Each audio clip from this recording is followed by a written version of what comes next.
বিএনপির বিরুদ্ধে কোনো কথাবার্তা বলতে হলে সাবধানের সাথে অজু করে কথা বলবেন। বাংলাদেশ জাতীয়তাবাদী দলের বিরুদ্ধে যদি কোনো ধরনের ষড়যন্ত্র করা হয়, অশ্লীল কোনো বক্তব্য দেওয়া হয়, তাহলে বেশি দিন নাই আমরা কিন্তু কোনো অবস্থাতে বরদাস্ত করব না। আমাদের চেয়ারম্যান সাহেব হুকুম দেয়, আমরা তোমাদের জিব্বা টেনে টেনে ছিঁড়ে ফেলবো ইনশাআল্লাহ। বাংলাদেশ জাতীয়তাবাদী দল এদেশে পেশাসে নয়।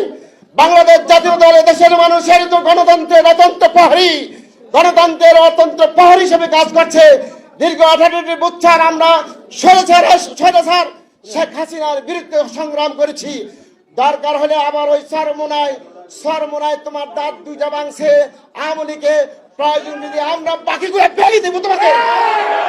তুমি আমাদের নেতার বিরুদ্ধে এই ধরনের অস্থির বক্তব্য দিবা, বাংলার জমিনে তুমি কোথাও কোনো জায়গার মধ্যে মাহফিল করতে পারবে না, তোমাকে মাহফিল করতে দেবো না ইনশাআল্লাহ।